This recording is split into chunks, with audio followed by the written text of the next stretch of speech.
Oke,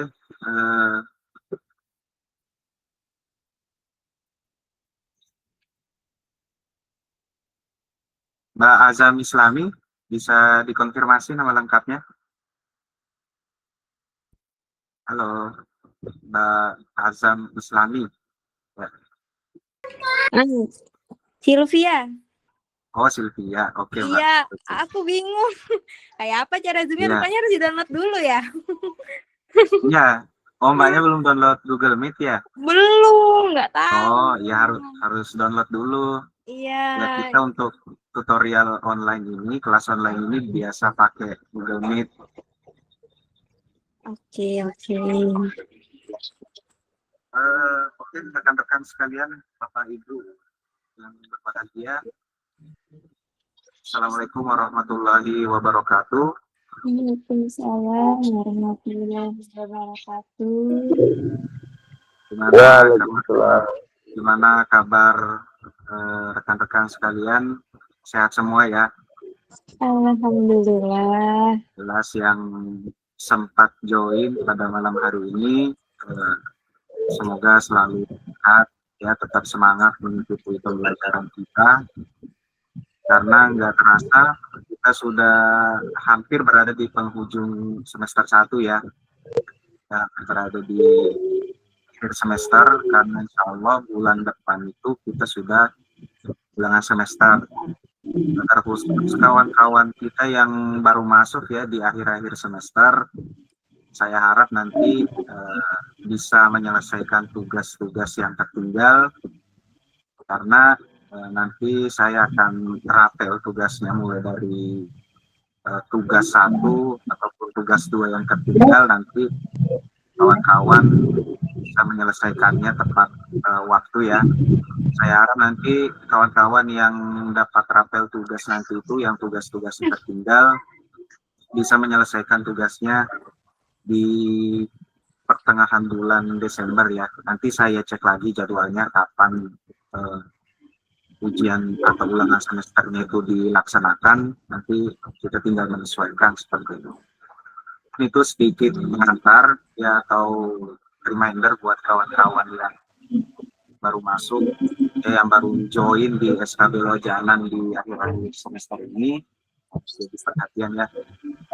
Ini ada Mbak Sylvia yang baru masuk minggu lalu, sehingga tugas-tugas mandiri ini lumayan banyak yang belum kan.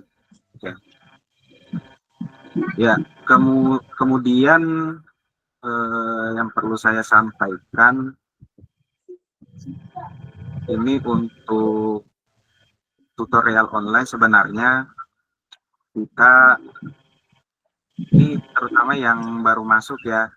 Jadi untuk tutorial online ini kita adakan setiap weekend, yaitu di entah itu hari Sabtu atau Minggu, dan waktu kelasnya itu atau waktu pelaksanaan itu di malam hari, karena menyesuaikan dengan rekan-rekan kita yang bekerja ya. Rekan-rekan kita yang bekerja di pagi hari pun juga ada yang bekerja malam, seperti itu sih, malam. Jadi pelaksanaannya pada malam hari gitu.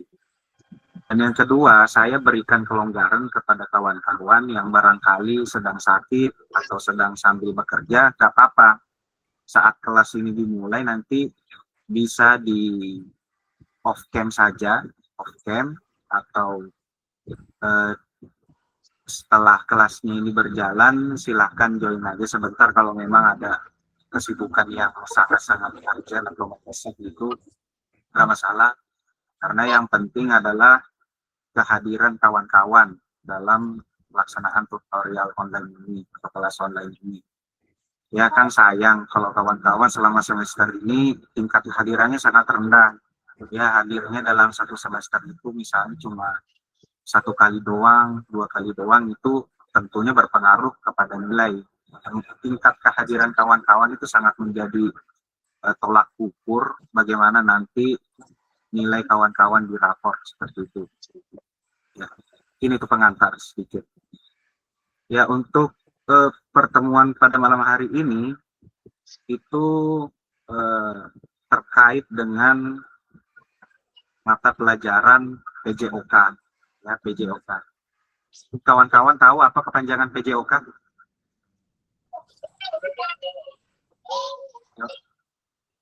Bisa bersuara, disampaikan kepanjangan PJOK. Pendidikan jasmani. Biasanya kalau PJOK ini terkait dengan olahraga, kesehatan gitu. Jadi PJOK ini singkatan dari apa? Ayo. Pembelajaran jasmani olahraga. Ya. Kanya apa kanya?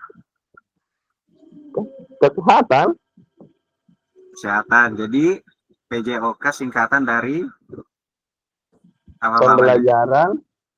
Pembelajaran jasmani olahraga kesehatan. Oke, hampir betul ya. Sebenarnya hampir betul. Jadi yang keliru itu P-nya. P-nya itu pendidikan. Ya. Oh iya. Pendidikan, Tahu. bukan pembelajaran. Pendidikan Iya, sebenarnya sekolah. sama sih, masih.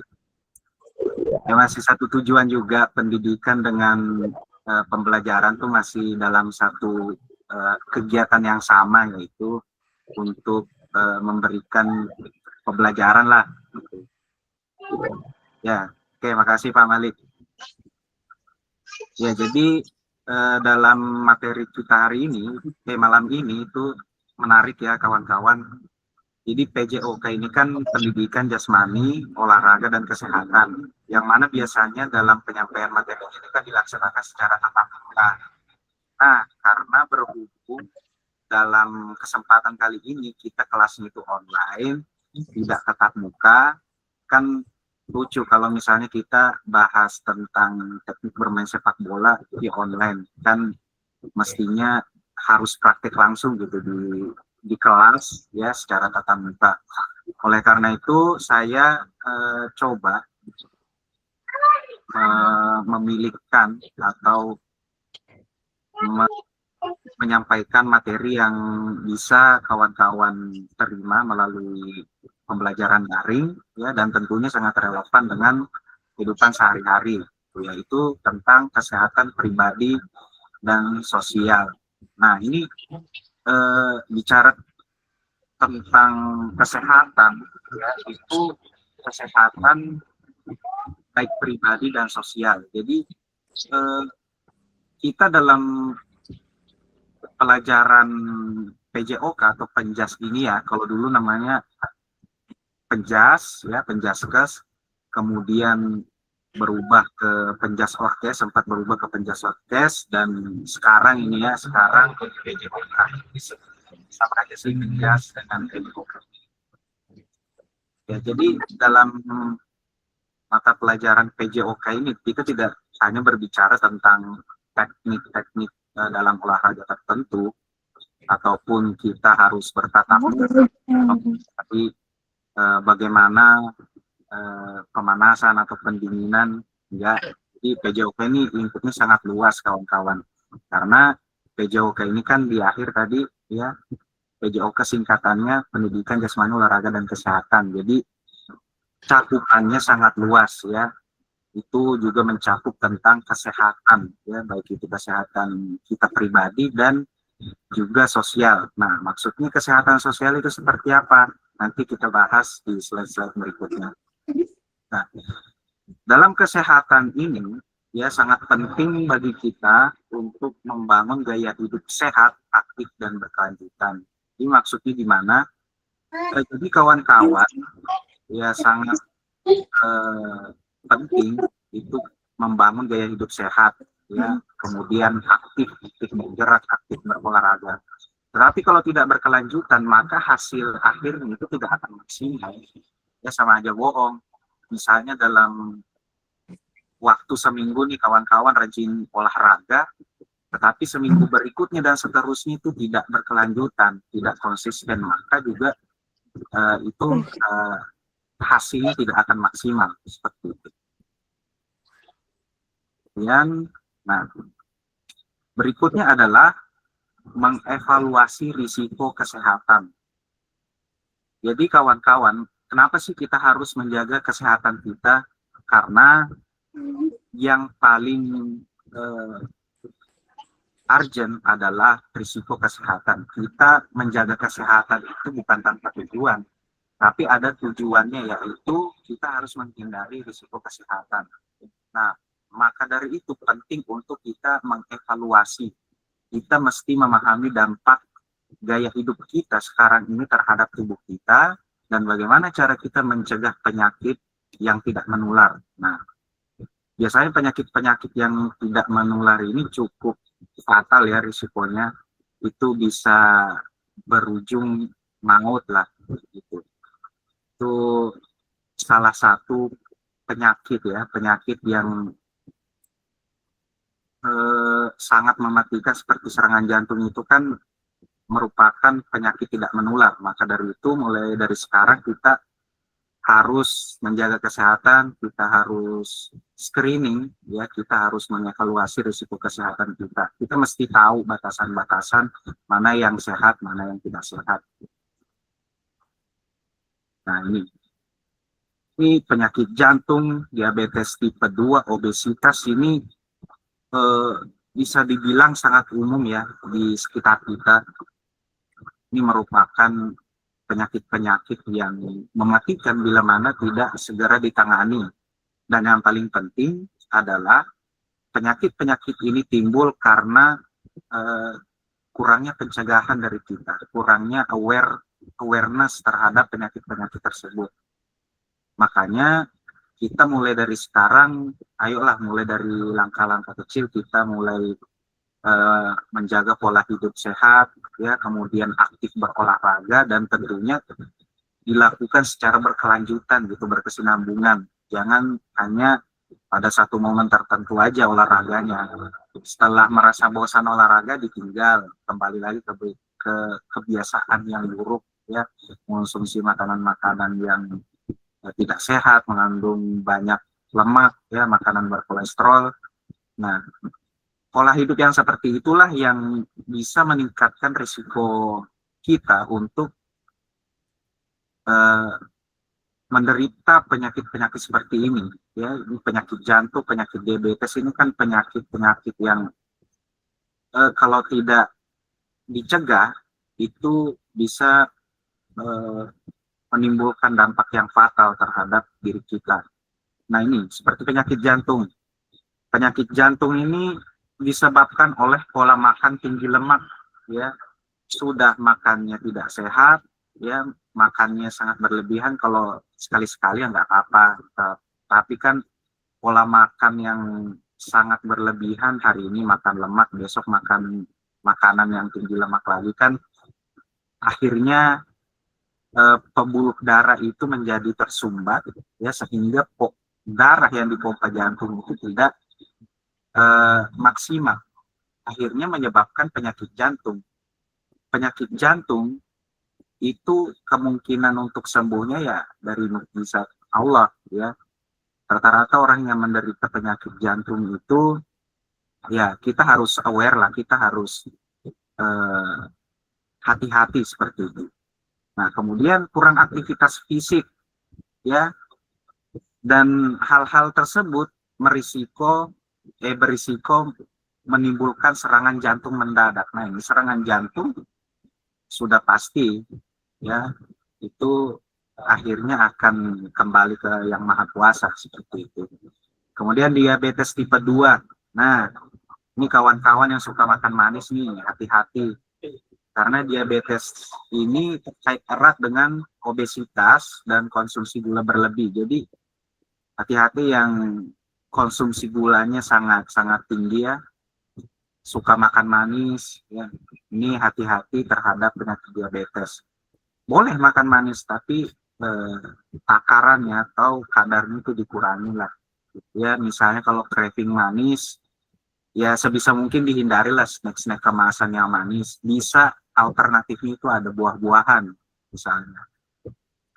Kemudian penyebab diabetes tipe 2 ini, ya, karena tubuh gagal memproses gula darah secara efektif. Ya, karena itu tadi gulanya sangat, kadar gula yang ada dalam tubuh itu sangat tinggi. Kemudian obesitas, ya, salah satu penyakit tidak menular yang memiliki risiko tinggi itu adalah obesitas. Obesitas itu apa sih? Itu ya obesitas penumpukan lemak berlebih, ya. Kalau kawan-kawan yang, mohon maaf kalau kita lihat dari segi tubuhnya melar, yaitu kemungkinan obesitas, ya. Jadi kawan-kawan untuk menghindari obesitas, ya kita harus menjaga pola makan, jangan terlalu banyak makan yang berlemak, junk food, makanan cepat saji. Kalau hari-hari makan cepat saji, ya makanannya makanan cepat saji, tunggu aja sebulan itu pasti berat badannya bakal naik drastis seperti itu hingga menimbulkan obesitas. Nah, obesitas ini selain eh, mempersulit kita dalam bergerak, tetapi ada risiko lain yang akan dihadapi oleh penderita obesitas ini, yaitu memicu berbagai komplikasi kesehatan. Nah, kalau bicara komplikasi ya itu pasti rumit, ya. Complicated itu rumit. Artinya apa? Sudah banyak sekali penyakit yang bersarang di tubuh eh, penderita obesitas ini. Gitu. Jadi hati-hati ya kawan-kawan, ini yang perlu menjadi perhatian penyakit jantung, penyakit diabetes sama obesitas, ya. Pencegahannya seperti apa? Jaga pola makan, ya. Kemudian harus banyak gerak badan atau olahraga seperti itu. Dan ya buat kawan-kawan yang merokok, dikurangilah rokoknya, ya. Gitu. Saya tidak melarang kawan-kawan yang merokok untuk tidak merokok, tapi ya ingat-ingatlah. Next, nah ini ada kata-kata bijak, reminder buat kawan-kawan, ya. Ini reminder buat kita semua bahwa kesehatan bukan hanya tentang apa yang kamu makan. Ini tentang apa yang kamu pikirkan, apa yang kamu katakan, dan apa yang kamu lakukan. Ya, jadi kesehatan itu tidak hanya dari pola makan kita atau aktivitas fisik kita, tapi memiliki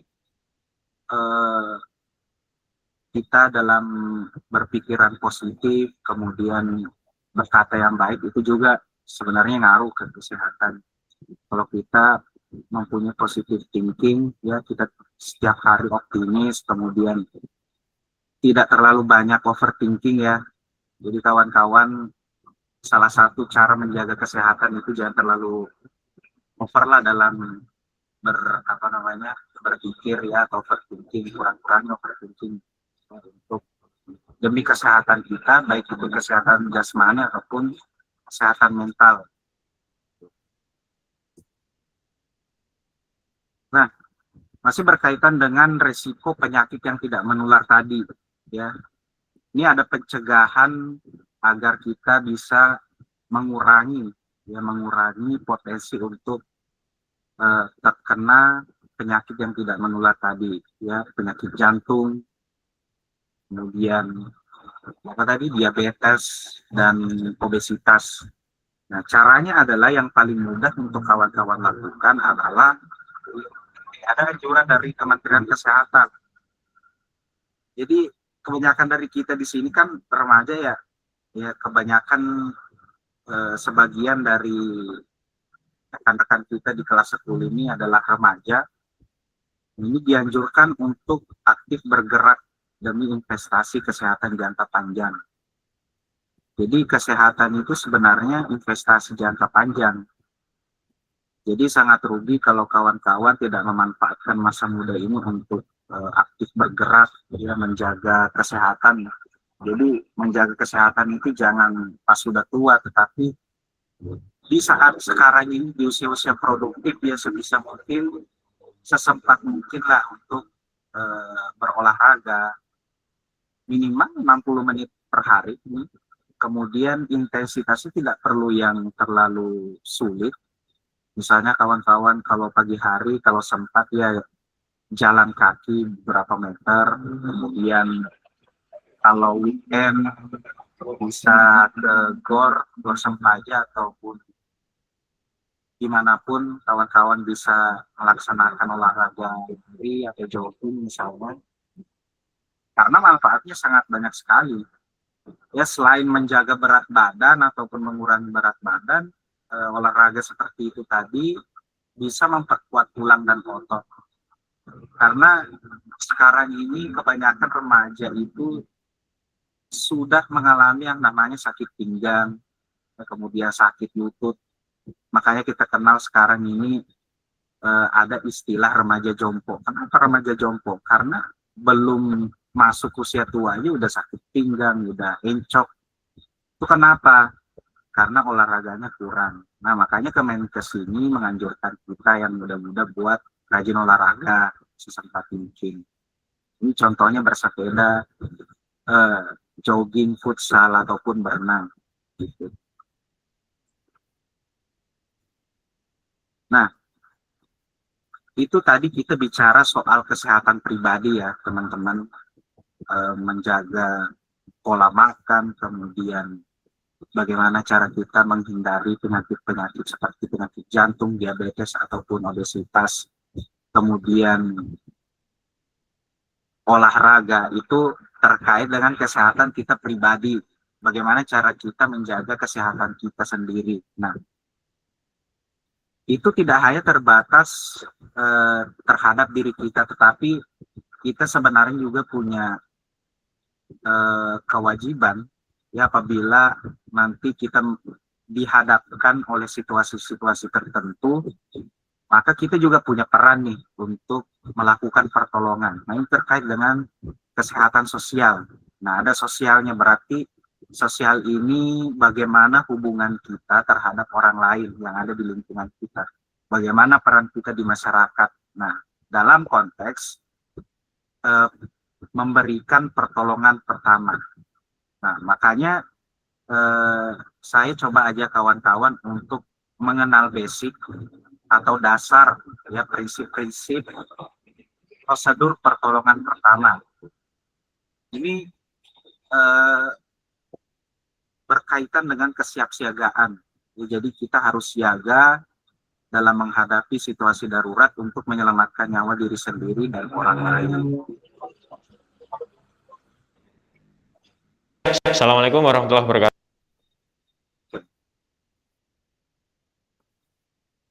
Jadi yang paling sering terjadi ya, yang terjadi di masyarakat adalah amit-amit nih, misalnya ada yang henti jantung mendadak seperti itu. Jikalau misalnya kita lagi di luar ya, di luar rumah, kemudian ada seseorang, bapak-bapak atau ibu yang tiba-tiba pingsan atau jatuh, itu kemungkinan ada kemungkinan misalnya henti jantung mendadak. Yang pertama mesti kita lakukan yaitu adalah ada yang namanya metode resusitasi jantung paru atau RJP.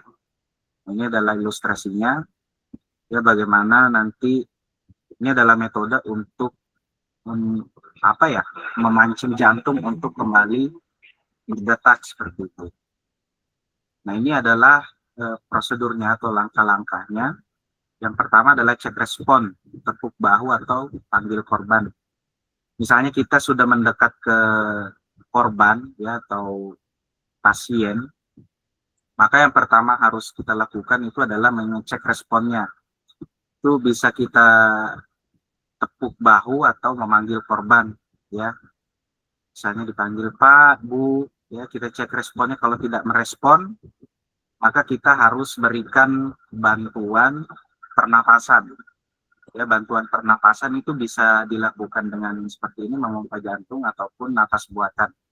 Nah, untuk penjelasan lebih detailnya, karena saya bukan orang kesehatan, maka silakan kawan-kawan ditonton ya, ini ada resusitasi jantung paru. Ini ada videonya yang diperagakan oleh dokter. Ya, karena saya bukan dokter, jadi saya takut salah penjelasan, jadi silakan ditonton.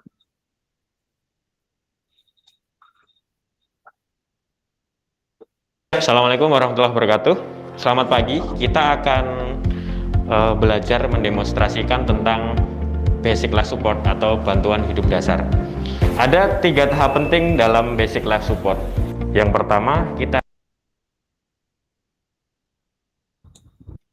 Suaranya kedengaran aja Kak, suara videonya. Kedengaran. Oke, selanjutnya. harus cek kesadaran pasien. Yang kedua, kita aktifkan sistem emergency. Dan yang ketiga, kita lakukan resusitasi dengan siklus CAB. Pertama, kita harus pastikan lokasi aman buat penolong dan untuk pasien. Kemudian kita baringkan pasien sebisa mungkin di atas bidang yang rata dan alas yang keras, seperti ini. Kemudian pertama, kita lakukan cek kesadaran pasien. Kita bisa panggil, Pak, Bu. Kemudian kalau pasien tidak ada respon, kita bisa berikan sentuhan atau bisa kita goyang pasien. Pak, Bu, tidak ada respon lagi, kita bisa berikan stimulus nyeri. Kita bisa rangsang nyeri di sternum. Pak, Bu, pasien tidak ada respon. Maka kita simpulkan dari yang pertama ini pasien tidak sadar. Setelah langkah pertama selesai, kita lakukan langkah yang kedua, yaitu kita aktifkan sistem emergency. Kita bisa teriak minta tolong. Tolong, ada pasien tidak sadar. Atau kita bisa, kalau sendirian, kita bisa telepon sistem emergency.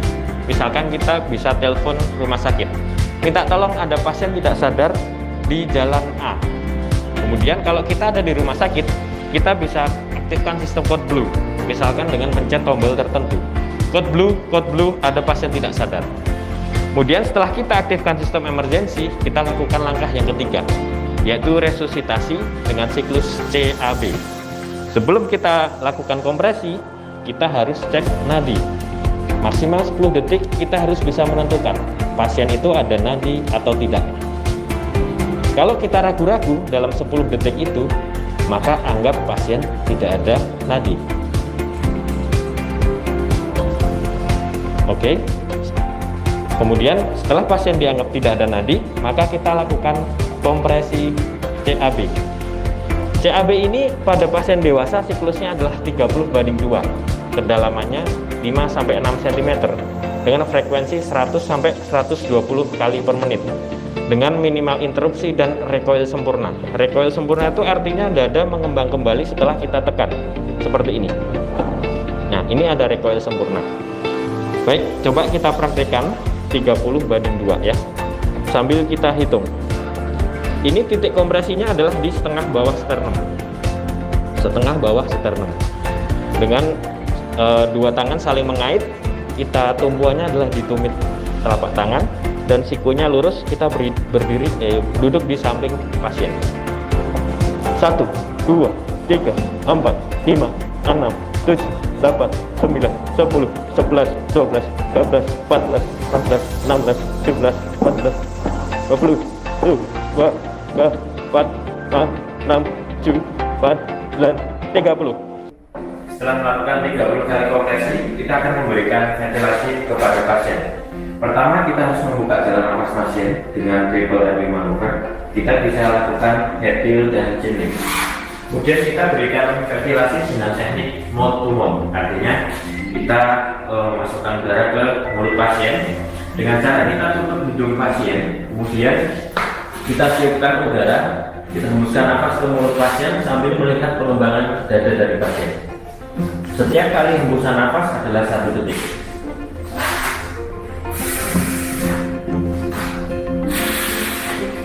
Sebagai alternatifnya, kita bisa melakukan teknik mouth to nose. Jadi kita lakukan teknik mouth to mouth, sekarang kita mouth to nose. Kita lakukan pembukaan jalan nafas dengan hasil jenis, kemudian kita tutup mulut. Apabila ada pasien tidak sadar ketika kita harus melakukan bantuan hidup dasar.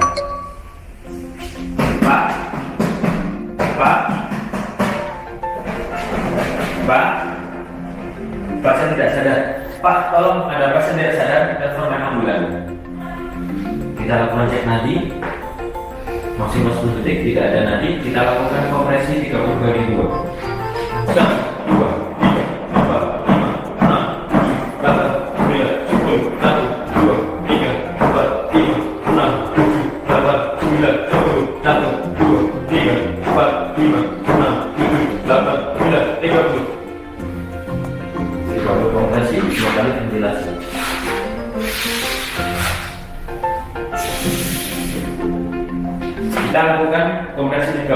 kedua selama 5 siklus, kemudian kita lakukan evaluasi. Apabila pasien ada nadi dan nafasnya masih kuat, maka kita posisikan pasien lateral stabil atau posisi mahal. Kemudian apabila pasien ada nadi tetapi nafasnya tidak adekuat, maka kita berikan bantuan nafas kurang lebih selama 6 detik sekali atau 10 kali per menit. Selama itu kita tetap mengevaluasi untuk nadi setelah 2 menit. Apabila pasien tidak ada nadi dan tidak ada nafas, maka kita kembali ke siklus kompresi 30/2 selama 5 siklus, kemudian berulang kita cari nadi kembali. Terima kasih.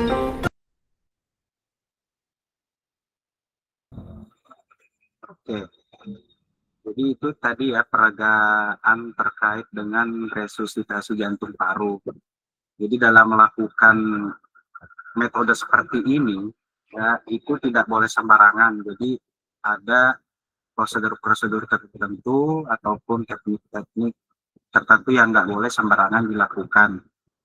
Ya, seperti tadi dalam memompa jantung korban tadi ya itu harus 30 kali gerakan. Ya, tidak boleh kurang, tidak boleh lebih.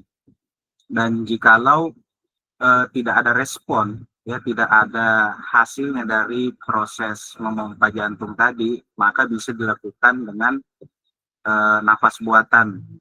Jadi alurnya seperti itu, dipompa dulu jantungnya, kemudian diberi nafas buatan, jangan ujuk-ujuk langsung diberi nafas buatan. Tapi setelah tidak ada respon dari tindakan resusitasi tadi itu dilakukan tapi tidak ada hasil, maka baru dilakukan pemberian nafas buatan. Jikalau tidak ada nafas buatan, ya tindakan berikutnya yang bisa kita lakukan adalah menghubungi fasilitas kesehatan ataupun memanggil ambulans seperti itu. Ya jelas ya dari peragaan tadi, kawan-kawan kalau kurang jelas silahkan cari saja di YouTube, sangat banyak sekali tutorial atau peragaan terkait dengan tindakan resusitasi jantung paru seperti itu. Nah, berikutnya adalah terkait dengan penanganan luka pendarahan, ya perdarahan. Jadi luka itu kan ada luka dalam, ada luka luar. Yang bisa kita lakukan jika terjadi luka pendarahan itu sebenarnya kan sudah sering kita lihat ya tutorialnya. Tapi kalau luka dalam itu kan tentunya harus dibawa ke fasilitas kesehatan. Nah, yang bisa kita lakukan untuk memberikan pertolongan pertama itu yaitu luka pendarahan. Ini masih bisa sebagai orang awam ya yang non kesehatan ini sebenarnya bisa juga. Nah, adapun cara-caranya yang pertama itu langkah-langkahnya adalah tekan luka, kemudian tinggikan posisi bagian yang luka, kemudian dibalut, dan sebagai keamanan itu adalah gunakan sarung tangan untuk mencegah penularan penyakit. Nah, ini sebenarnya peran kita sebagai masyarakat ya, kita masyarakat bantu masyarakat ya. Misalnya nanti kawan-kawan di tempat umum, di public space menemukan kejadian seperti itu, harapannya kawan-kawan bisa mengambil tindakan, mengambil peran ya. Misalnya nanti ada orang yang tiba-tiba henti jantung, kawan-kawan seenggaknya sudah mendapat basicnya lah ya. Jadi untuk penanganan seperti itu tadi memang perlu pembelajaran lebih lanjut, bahkan ada sertifikasinya. Tetapi tidak ada salahnya kawan-kawan bisa mengetahui lah basicnya terlebih dahulu melalui pembelajaran seperti ini ya. Karena juga di YouTube kan banyak tutorialnya, kawan-kawan bisa menyimak lebih dalam ya, menyimak lebih detail. Kemudian juga penanganan luka pendarahan ya, luka yang mengeluarkan darah, entah itu banyak atau, tapi kalau pendarahannya banyak ya lebih baik segera dipanggilkan ambulans ya. Kalau misalnya di tempat kawan-kawan atau di tas kawan-kawan, ya kan kondisi darurat nih ceritanya, tiba-tiba ada yang tangannya berdarah kah, ya terus rekan-rekan sekalian yang ada di luar ya menemukan kondisi seperti ini, dan kebetulan di dalam tas ada P3K yang simpel aja kayak betadin mungkin atau kain kasa, karena kan banyak juga orang yang sudah siaga nih terkait dengan gunanya, jikalau misalnya di luar nanti kenapa-napa kan sudah siap bahan-bahan atau alat-alat P3K tadi, pertolongan pertama pada kecelakaan ya atau luka seperti itu. Ini ada alurnya, jadi nggak sembarangan begitu luka langsung dibalut dengan kain, itu keliru, tetapi ada prosedurnya. Yang pertama itu menekan luka, kemudian ditinggikan, maksudnya itu memposisikan bagian yang luka lebih tinggi dari jantung. Ini fungsinya agar darah itu bisa dipompa secara efektif gitu, tidak terlalu banyak darah yang keluar. Nah, setelah darah berhenti keluar ya, itu dibalut dengan perban bersih. Setelah dibalut, gunakan sarung tangan untuk mencegah penularan COVID. Nah, untuk penjelasan lebih detailnya, ini saya sajikan kembali cara menghentikan pendarahan.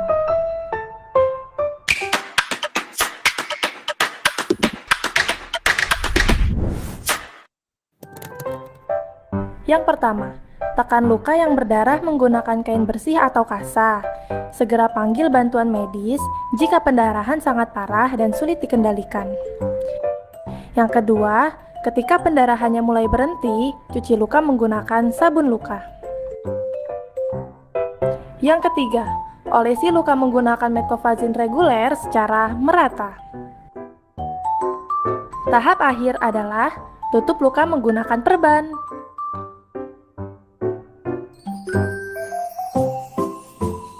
Ganti balutan 2-3 hari sekali. Jangan lupa untuk rutin cek kebersihan perban ya.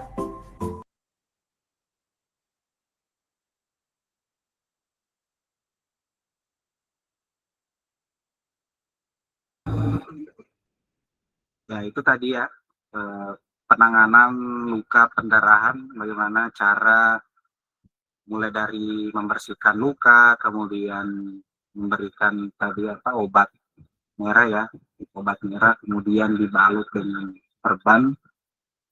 Jadi sebenarnya simpel kawan-kawan untuk memberikan pertolongan pertama pada luka ini. Cuma kadang-kadang ada orang-orang yang panik duluan ketika melihat darah sehingga metodenya tidak maksimal ya. Metodenya tidak maksimal karena udah panik duluan. Yang luka sama yang mengobati juga sama-sama panik. Jadi seperti itu. Jadi itulah terkait dengan kesehatan sosial. Ya, selain penting juga menjaga kesehatan kita sendiri, kita juga penting aware atau peduli terhadap jikalau misalnya di sekitar kita ada yang mengalami henti jantung, ataupun ada orang-orang ataupun ya keluarga kita sendiri mungkin yang terluka ya, luka sayatan. Jadi kita bisa mengambil tindakan, mengambil peran dengan memberikan pertolongan pertama tadi. Ya, kalau kawan-kawan ingin lebih mendalami bagaimana memberikan pertolongan pertama tadi, entah itu pertolongan pertama terhadap henti jantung ataupun luka, ya kawan-kawan bisa searching di YouTube ataupun di Google. Kalau misalnya ada sertifikasi sertifikasi terkait dengan pertolongan pertama pada kecelakaan, itu bisa lebih baik kawan-kawan ikuti, karena nanti suatu saat ilmu-ilmu tersebut akan berguna baik untuk diri sendiri maupun ada orang lain. Oke, berikutnya ini sebenarnya menjadi kunci, menjadi senjata pamungkas lah, senjata pamungkas bagaimana agar kita bisa hidup sehat, ya, agar kesehatan kita tetap terjaga, kemudian terhindar dari penyakit-penyakit yang berisiko tinggi, yaitu makanan sehat dan bergizi. Ya, seperti yang sudah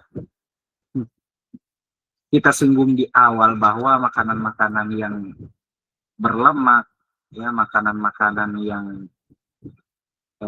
melalui proses yang instan, ya, makanan-makanan cepat saji, itu sebenarnya meningkatkan potensi kita untuk apa ya namanya, ya, memiliki resiko yang atau berdampak negatif terhadap kesehatan kita, dengan catatan kalau dikonsumsinya berlebihan itu akan menimbulkan dampak negatif. Tapi kalau dikonsumsinya mungkin dijadwalkan, ya, misalnya dalam sebulan dikonsumsinya cuma sekali atau 2 kali, mungkin nggak jadi masalah.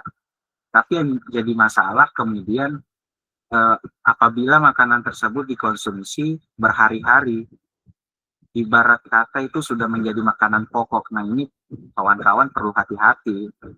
Hari ini makan mie instan, besoknya makan mie instan lagi, makan pagi mie instan, makan siangnya ayam geprek, malamnya makan nasi goreng. Nah, itu sebenarnya bisa mengandung risiko. Ya.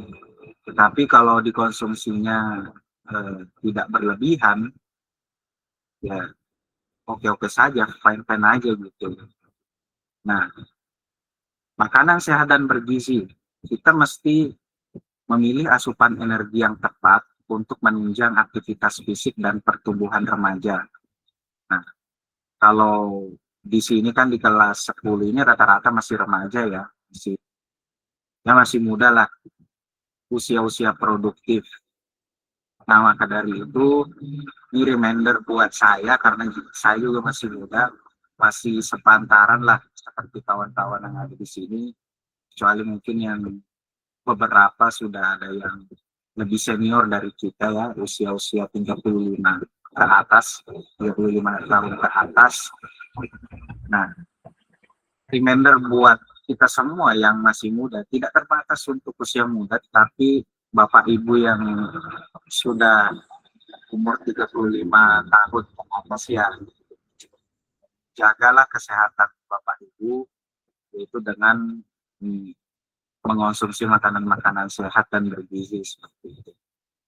Nah, terutama yang masih muda, yang masih produktif, ya, makanan sehat dan bergizi ini sebenarnya sangat berpengaruh terhadap aktivitas fisik kita, karena semakin banyak kita mengonsumsi makanan sehat kita, sebenarnya berdampak baik, karena gizi yang terkandung dalam makanan tersebut itu bisa diserap oleh tubuh menjadi energi, dan aktivitas kita juga menjadi lebih aktif gitu, tidak khawatir terserang penyakit, ya.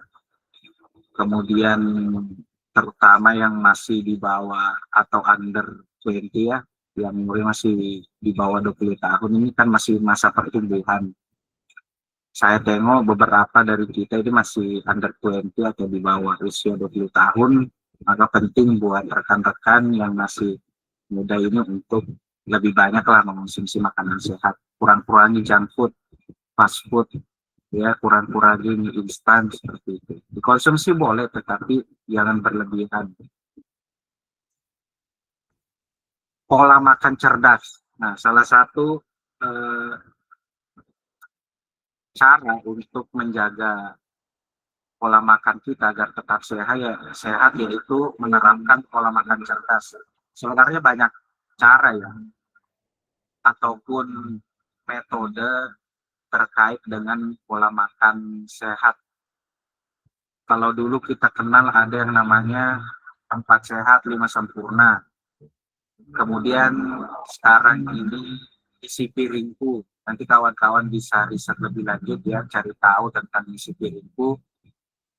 Kemudian ini pola makan cerdas G4, G1, E5, macam-macam. Tapi tujuannya tetap sama, yaitu menjaga asupan makan kita itu agar seimbang. Ya, makanan sehat itu sebenarnya makanan yang seimbang. Seimbang proteinnya, seimbang vitaminnya, ya gizi seimbang seperti itu. Jadi menurut Kemenkes atau Kementerian Kesehatan, itu ada batasan dalam mengonsumsi makanan harian. Untuk apa? Untuk menghindari risiko penyakit degeneratif. Ya, sudah termasuk tadi itu penyakit jantung, diabetes, kemudian obesitas. Mungkin asam urat juga masuk. Kemudian tekanan darah tinggi. Mungkin di sini sudah ada yang pernah merasakan tekanan darah tinggi. Kawan-kawan di sini ada yang punya riwayat tekanan darah tinggi enggak? Halo.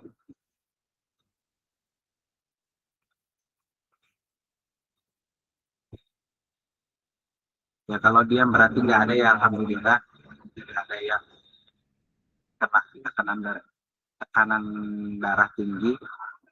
Nah, ini untuk menghindari tekanan darah tinggi dan penyakit-penyakit yang lain tadi, ini ada batasan-batasannya, ya, batasan konsumsi gula, garam, dan lemak. Gula, ya, konsumsi gula itu G4 kodenya. Jadi gula itu maksimal 4 sendok makan atau 50 gram per hari. Nah, ini nggak tahu kawan-kawan ini konsumsi gula dalam sehari ini berapa. Coba saya tanya Mbak Mia, dalam sehari itu konsumsi gulanya berapa kira-kira? Halo Mbak Mia.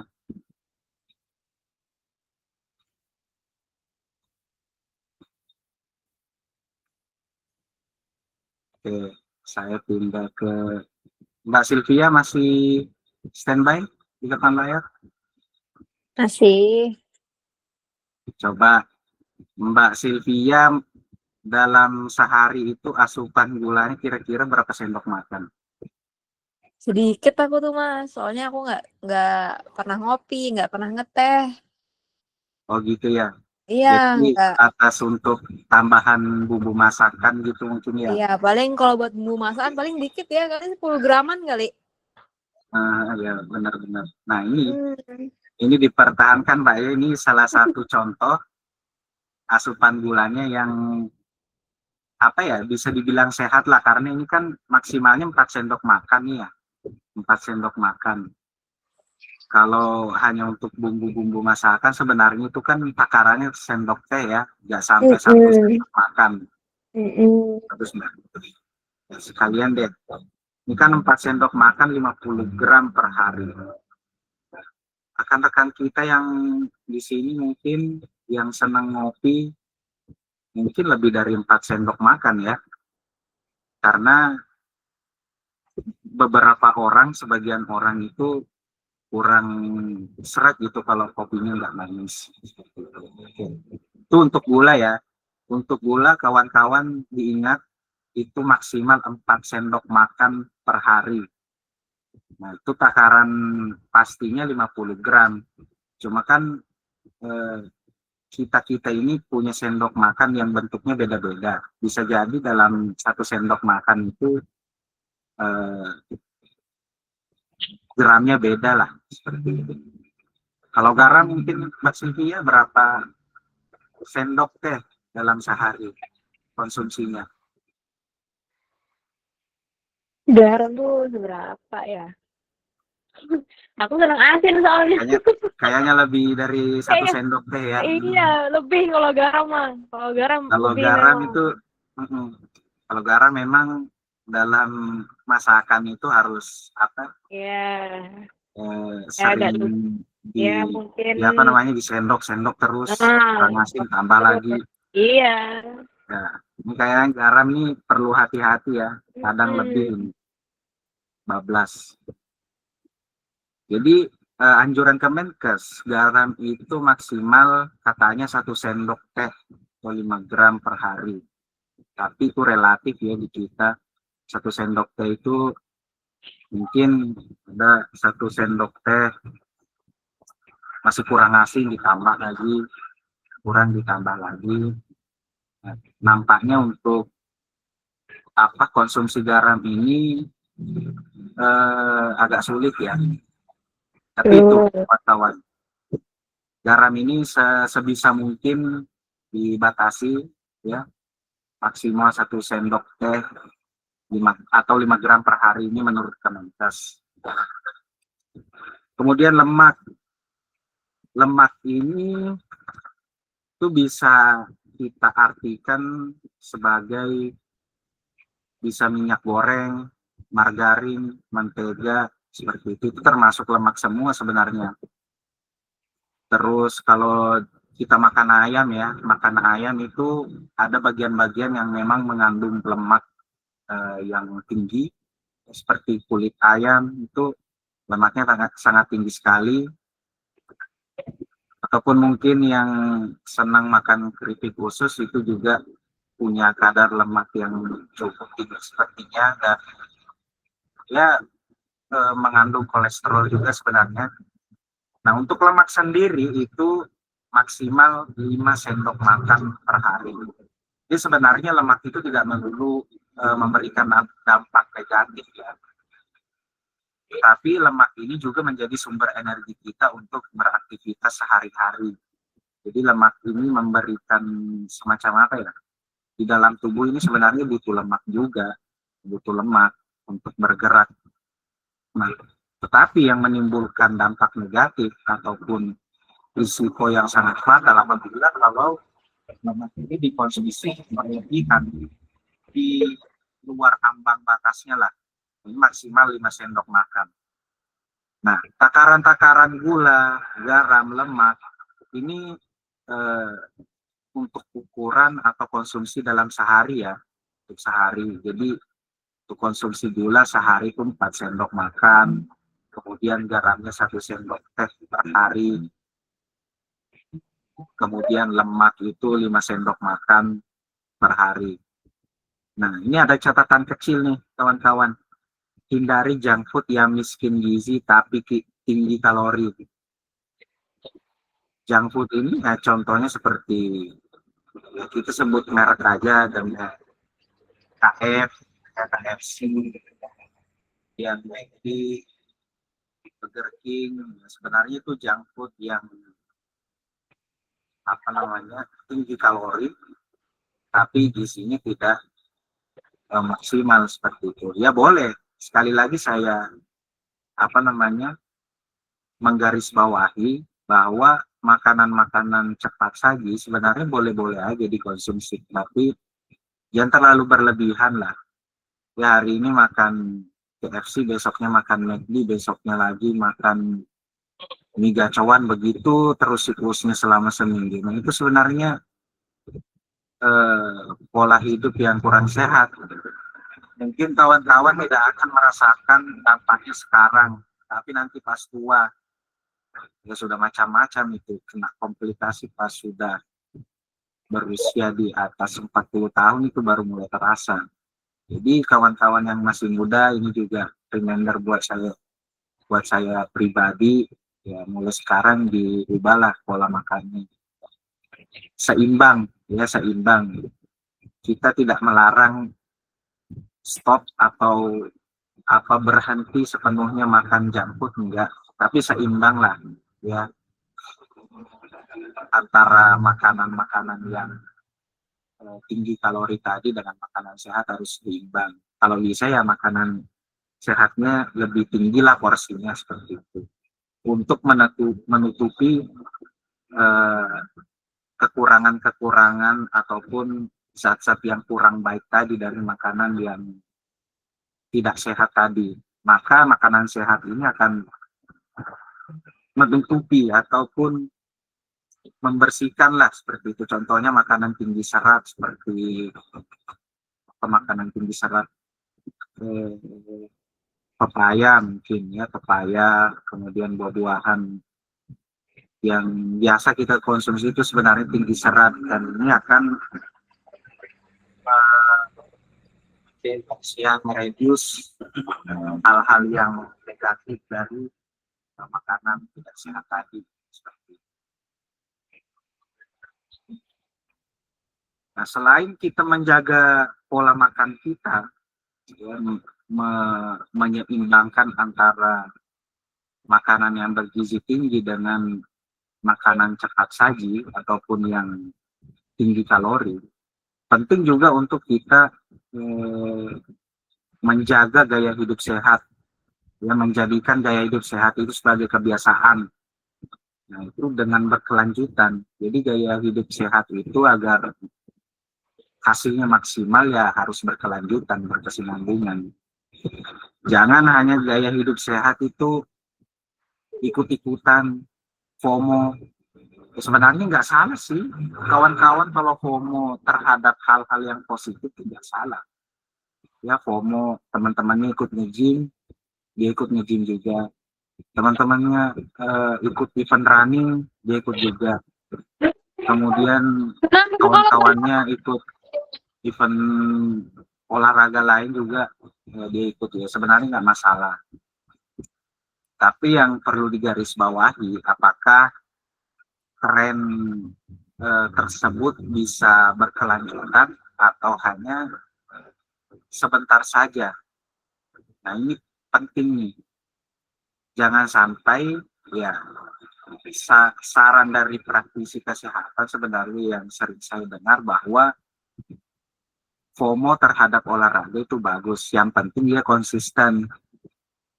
Kalau misalnya dia interestnya apa, hobinya apa, passionnya di mana. Misalnya dia passionnya di running atau jogging, ya tekun itu sampai sampai seterusnya gitu. Jangan runningnya hanya sebentar kemudian stop, kembali lagi ke kebiasaan lama, ya, kebiasaan dengan pola hidup yang kurang sehat. Nah, ini hasilnya tidak akan maksimal. Akhirnya gaya hidup sehat itu hanya sebagai event tahunan doang, musiman saja. Padahal sebenarnya gaya hidup sehat ini harus berkelanjutan, jangan sampai jadi gaya hidup yang musiman aja, tapi harus berkelanjutan. Nah, gaya hidup sehat contohnya ini transportasi aktif.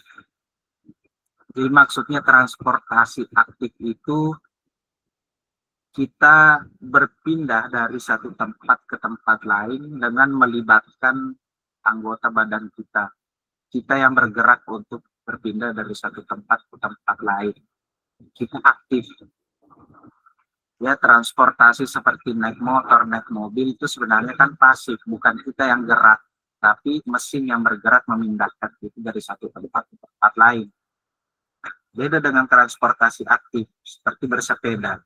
Ya, bersepeda memang kita pakai alat, tapi kan yang menggerakkan alat itu adalah tubuh kita, ya, kaki kita, kemudian lutut kita kan aktif, anggota badan kita yang gerak. Jadi memilih berjalan kaki atau bersepeda ke sekolah dengan catatan ya jaraknya tidak terlalu jauh. Kalau jaraknya jauh ya lebih baik pakai kendaraan sekalian, naik motor ataupun naik mobil. Tapi kalau mau coba-coba misalnya jarak dari rumah ke sekolah 10 kilo, mau coba-coba jalan kaki nggak masalah. Yang penting kuat aja. Nah, itu transportasi aktif.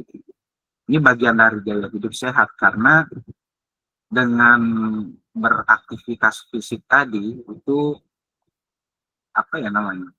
itu bisa meningkatkan kekuatan otot kita, kemudian hitung-hitung juga bakar kalori, kemudian mengurangi polusi, seperti itu. Berikutnya adalah ruang hijau. Kita memanfaatkan ruang hijau yang ada di sekitar kita, misalnya untuk olahraga rekreasional.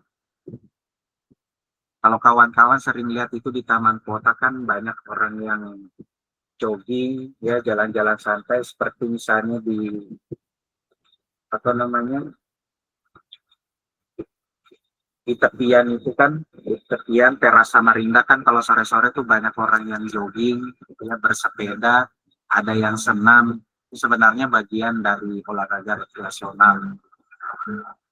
Ataupun kita juga sering melihat di taman terbuka hijau itu ada orang yang lagi latihan, itu sebenarnya juga olahraga rekreasional. Ya selain sehat, itu juga memanfaatkan ruang terbuka hijau. Karena sebenarnya beraktivitas di ruang hijau itu kan sangat bagus untuk tubuh kita. Selain dari dalam ya, dari dalam tubuh kita itu sehat, kita juga mendapatkan asupan udara ataupun oksigen yang masih murni. Ya, jadi udara yang kita hirup tuh nggak tercemar. Jadi plus-plus nih sehatnya, seperti itu.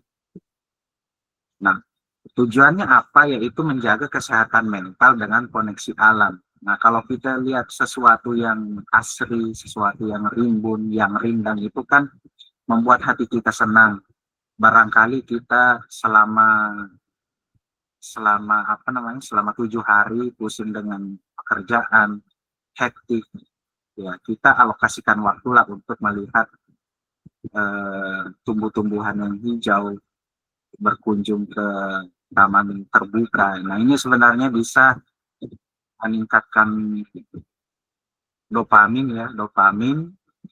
sehingga kita merasa bahagia. Nah, inilah cara juga untuk menjaga kesehatan mental kita. Karena kesehatan itu tidak melulu soal kesehatan fisik, tapi kesehatan mental juga penting. Ya, mensana in corpore sano, bahwa di balik tubuh yang sehat terdapat jiwa yang sehat pula, seperti itu. Juga tubuh kita sehat, itu juga menjadi bahagia. Jadi coba deh kawan-kawan misalnya ada waktu pergi olahraga, jogging. Nah, nanti kawan-kawan akan merasakan selain merasa bugar, kemudian berkeringat, tapi di sisi lain ada rasa senang gitu, ada rasa bahagia setelah melakukan aktivitas olahraga. Nah, berikutnya yang tidak kalah penting ya dari bagian hidup sehat ini adalah terkait dengan tanggung jawab. Tanggung jawab maksudnya apa? Ya, tanggung jawab kita untuk menjaga lingkungan. Dengan apa? Dengan mengurangi sampah plastik dan menjaga kebersihan fasilitas umum demi kesehatan komunitas bersama. Nah, ini terkait dengan kesehatan sosial tadi ya. Bagaimana peran kita terhadap sesama di lingkungan masyarakat seperti itu. Ini tadi dengan responsibel atau tanggung jawab. Ya, kebersihan tempat umum itu kan sebenarnya tanggung jawab kita juga, karena kita turut menggunakan fasilitas-fasilitas umum itu kan menjadi tempat yang sering kita lalui. Fasilitas umum itu seperti apa misalnya?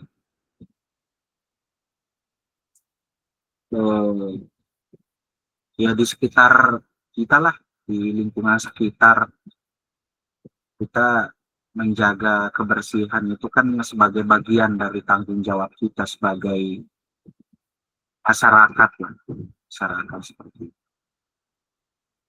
Ya kalau dihubungkan dengan gaya hidup sehat sebenarnya itu sangat dibutuhkan sekali.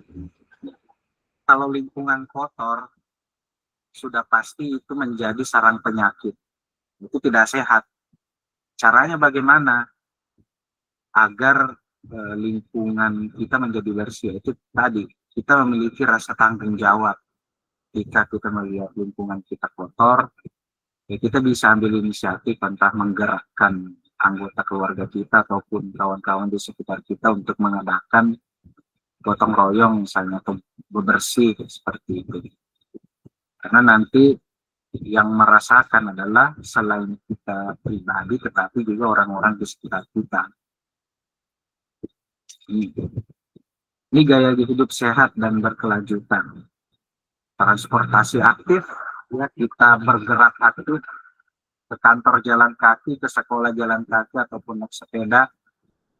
Kemudian kita memanfaatkan ruang hijau untuk berolahraga, karena selain tubuh sehat, pikiran juga jadi happy, tenang. Kemudian menjaga kesehatan mental kita.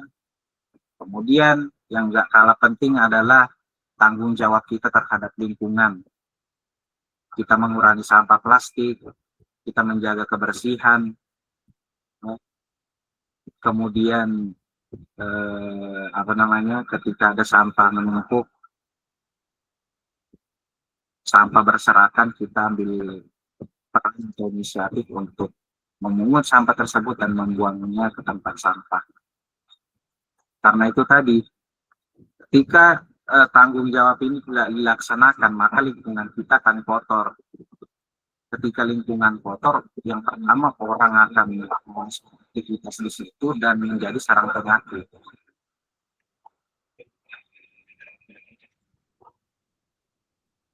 Terima kasih. Tidak terasa ya, kita bahas terkait dengan kesehatan tadi. Sebenarnya masih banyak yang ingin saya sampaikan, tapi karena waktu ini juga terbatas, mungkin kita akan sambung di lain waktu ya kawan-kawan. Tapi intinya itu, kesimpulannya adalah yang pertama, menjaga kesehatan itu bisa kita mulai dari menjaga pola makan. Itu dulu, jaga pola makan, kemudian mengonsumsi makanan dengan gizi seimbang, kemudian kita jangan malas gerak lah, terutama yang muda-muda ini. Sekali lagi, perbanyak gerak, aktivitas fisik. Kalau weekend pergi lari kah, running kah, jogging kah, seperti itu. Kemudian yang paling penting dilakukan secara konsisten atau berkelanjutan. Kemudian penting juga untuk kita menjaga kesehatan mental dengan cara mengurangi overthinking, kemudian mengembangkan mindset yang bagus atau positif. Always positive thinking, selalu positive thinking, seperti itu, optimis, sebenarnya menjadi pendorong untuk kita menjaga kesehatan mental seperti itu.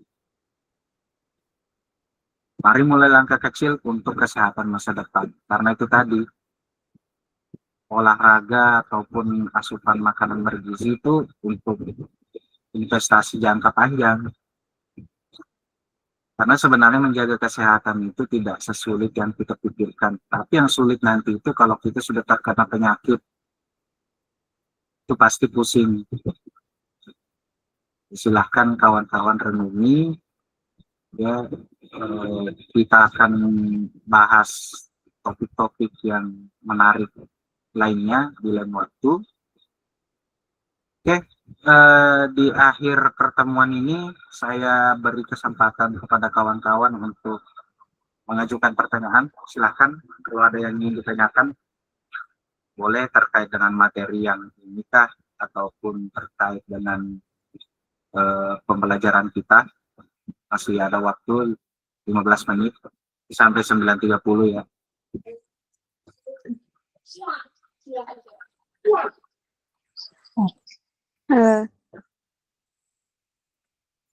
Silakan kalau ada yang ditanyakan. Izin dulu mau tanya Pak. Ini mungkin di luar daripada materi ya. Mungkin Iya, Mbak. mau nanya gini, di sekolah ini nih ada pertemuannya Pak atau gimana ya Pak ya? Oh iya. Sebelumnya sudah dijelasin belum pas daftar ke sini? Daftarnya via apa ya? Daftarnya online ya?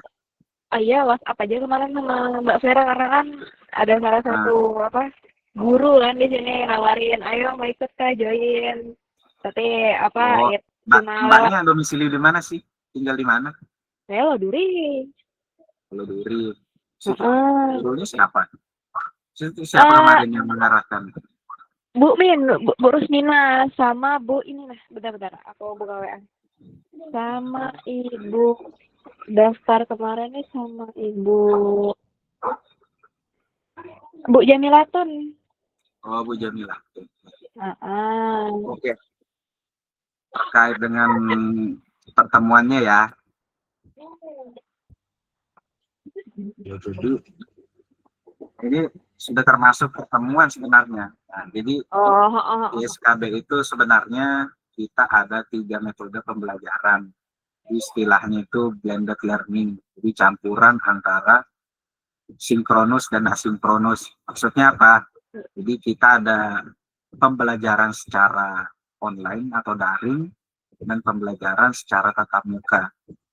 Nah, kita ada 3 model. Yang pertama adalah tugas mandiri. Tugas mandiri itu biasa saya share ke warga belajar kelas 10 tiap hari Senin atau Selasa, tapi umumnya hari Selasa ya. Tugas mandiri ya Mbak, tugas mandiri. Jadi satu mapel itu saya share ke kawan-kawan, kemudian mereka mengerjakan tugas itu yang mana waktu pengerjaannya itu seminggu. Jadi nanti dikumpulkan di hari Senin minggu berikutnya nih. Jadi ada waktu seminggu kan buat ngerjain. Karena kita mengedepankan fleksibilitas. Ya, jadi kawan-kawan bisa mengerjakan tugas, ya Mbak bisa mengerjakan tugas di mana aja dan kapan aja. Itu tugas mandiri. Misalnya tugasnya saya share hari ini, kemudian Mbaknya lagi sibuk, nggak sempat ya besok aja lah. Kemudian besoknya nggak sempat lagi ya udah besoknya, begitu terus sampai seminggu. Ya yang penting dikerjakan aja, itu nggak masalah. Mana Mbak? Paham kan untuk tugas mandiri? Nah, ya, itu untuk tugas mandiri ya. Tugas mandiri itu pertama. Yang kedua ada tutorial online yang sekarang ini nih, tutorial online. Jadi tutorial online itu alokasi waktu per mata pelajaran itu 1,5 jam atau 90 menit. Jadi pertemuan untuk satu mapel itu 1,5 jam atau 90 menit. Nah, itu diadakannya pas kapan? Pas weekend. Sebenarnya saya ini bebas aja sebenarnya, bebas aja mau dia weekdays atau weekend, sebenarnya bebas aja untuk pelaksanaannya. Mau di hari biasa juga oke. Tapi karena di sini kita kebanyakan adalah yang bekerja punya kesibukan, entah itu kesibukan di rumah sebagai ibu rumah tangga ataupun bekerja di tambang, nah itu kita sesuaikan. Makanya diadakannya pas malam, ya entah itu hari Sabtu atau Minggu malam, Sabtu malam atau Minggu malam. Karena kebanyakan yang free, ya kawan-kawan kita free itu pas hari itu, hari Sabtu malam atau Minggu malam. Tapi Sabtu malam kan orang pada malam mingguan ya, jadi saya settingnya di malam Senin aja deh, Minggu malam. Saya pikir banyak aja itu yang free lah atau ready buat ikut kelas kita pada malam Senin, seperti itu. Nah, oke. Pertemuan tutorial online oke ya? Bisa dipahami? Bisa. Nggak kesibukannya apa sekarang memang? Nggak ada, di rumah aja. Nggak, misalnya ada part-time-nya gitu? Nggak ada, di rumah aja, nggak ngapain. Ngurus rumah tangga? Iya. Oke. Nah, jadi itu makanya kita sebenarnya di SKB ini pembelajarannya fleksibel, nggak ada yang fleksibel kita ini. Kalau dibandingkan dengan sekolah formal itu kan sebenarnya dia punya aturan yang ketat. Kita harus mengikuti rules-rules yang ada di sekolah. Nah, sementara di SKB ini dia mengedepankan fleksibilitas karena memang target marketnya yang pertama adalah kawan-kawan yang bekerja tetapi mendapatkan ilmu ya yang belum pernah didapatkan di sekolah formal. SKB ini solusinya. Karena tapi yang membedakan adalah yaitu tadi metode pembelajarannya. Kalau di sekolah formal kan hari-hari tetap muka, tapi di sini kita memixing atau blend lah gitu antara pertemuan tatap muka dengan tugas-tugas ataupun pertemuan berbasis online gitu, menyesuaikan lah dengan kesibukan. Oke. Itu untuk tutorial online ya, Mbak, bisa dipahami ya? Bisa. Oke. Terus, nah ini tatap muka, itu juga ada tatap muka, Mbak. Tatap mukanya itu dalam satu semester atau 6 bulan itu 3 kali, ya 3 kali. Dan pelaksanaan itu di weekend antara Sabtu atau Minggu. Nah, untuk tatap muka per mata pelajaran itu durasinya 45 menit. Ya, 45 menit.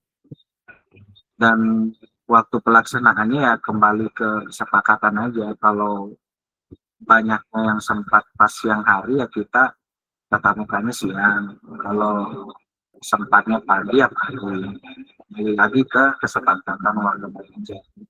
Biasanya kalau sebelum tatap muka saya akan adakan polling, ya saya akan tawarkan waktu pagi, siang atau sore. Jadi tidak dibatasi oleh waktu sebenarnya kita ini. Mau tatap mukanya pagi, siang ataupun sore, kalaupun banyak yang bisa tatap muka pas malam ya kita juga tetap adakan kelas tatap muka di malam hari. Ya itulah fleksibelnya kita di sini. Nah, untuk tatap muka gimana, Mbak? Bisa dipahami atau perlu penjelasan lagi? Aman. Kalau misalnya jauh gimana, Pak? Kalau Mbaknya mana? Saya di Jonggon, Oh, 20. Jonggon jauh.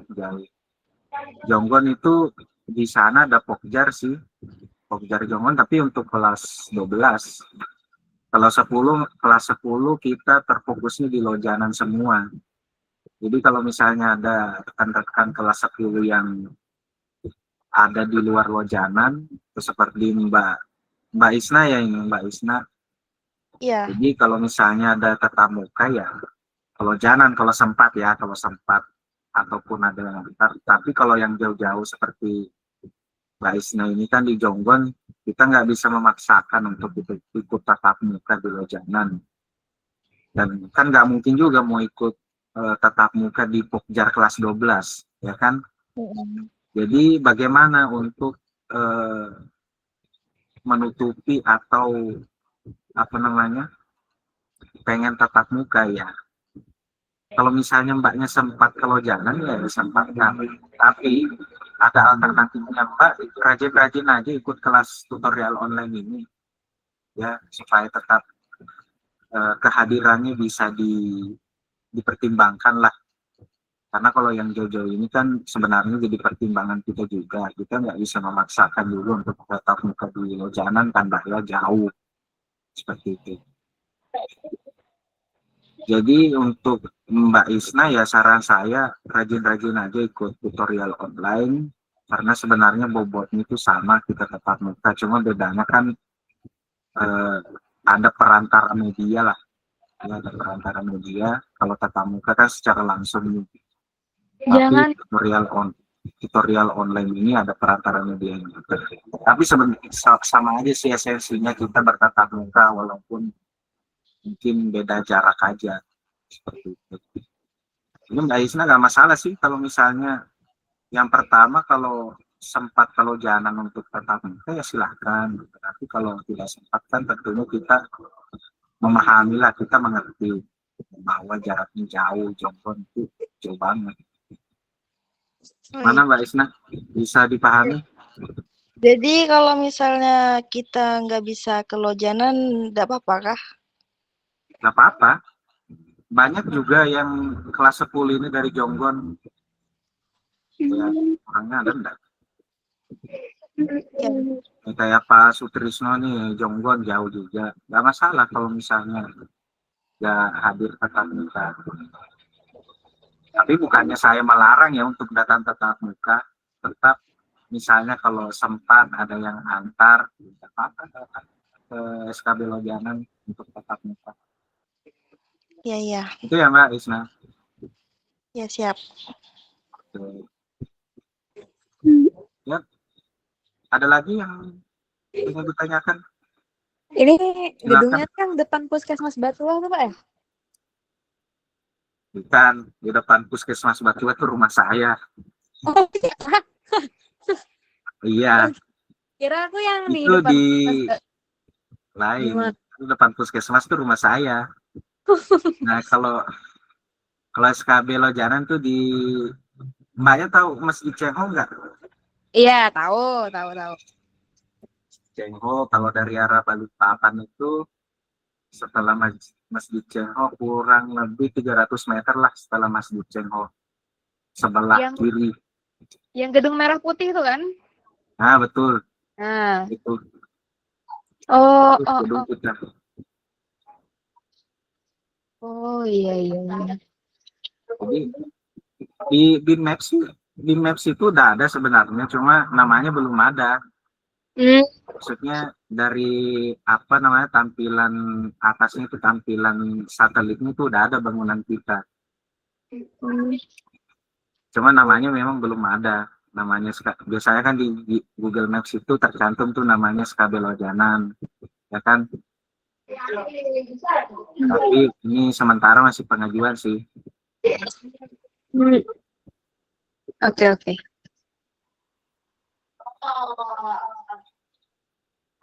Gitu. Jadi patokannya kalau SKB Lojanan tuh Masjid Cengho aja. Kalau dari arah Samarinda sebelum Cengho. Kemudian dari Balikpapan setelah Cengho. Tapi yang paling mencolok itu ya warna bangunannya tadi merah putih. Gak ada bangunan merah putih selain SKB Lojanan di situ. Oke. Oke. Ada lagi Mbak? Atau yang lain?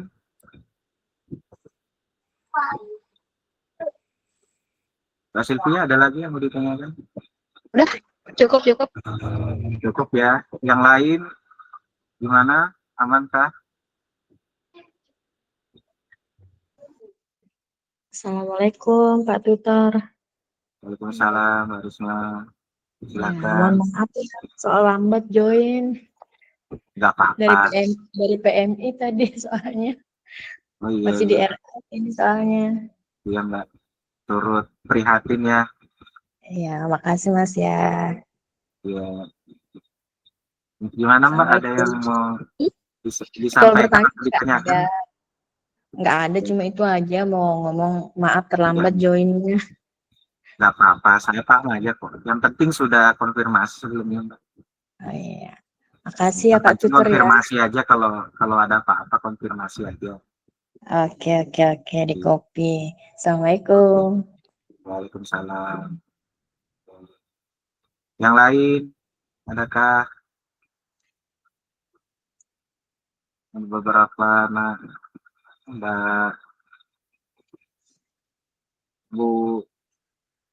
Oke, Mas Iksan, silakan. Saya lihat open mic ini. Yang mau ditanyakan kah?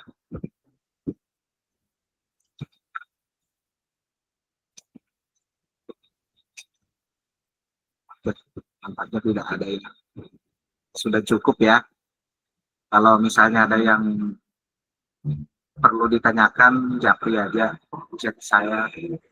Itu aja. Karena waktunya sudah menunjukkan pukul 9.30. Oke ya.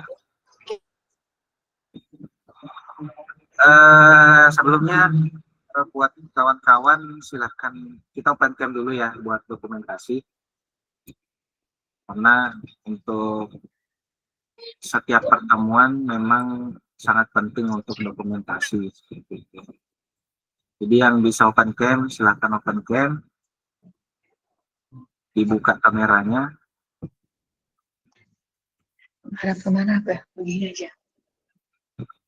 Oke, yuk.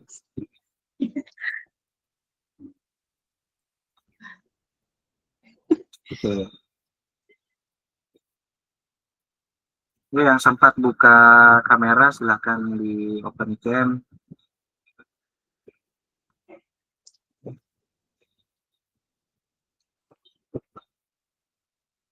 Oke.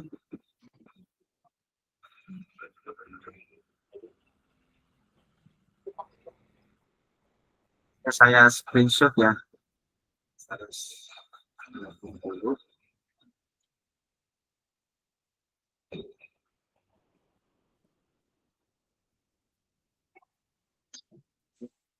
Senyum.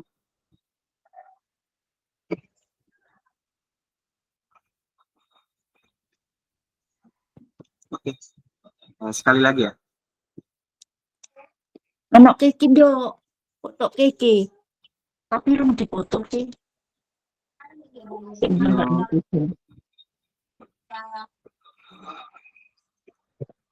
Ya, sip. Ya, terima kasih buat kawan-kawan, ya rekan-rekan, Bapak Ibu kelas 10 yang sudah sempat join pada malam hari ini.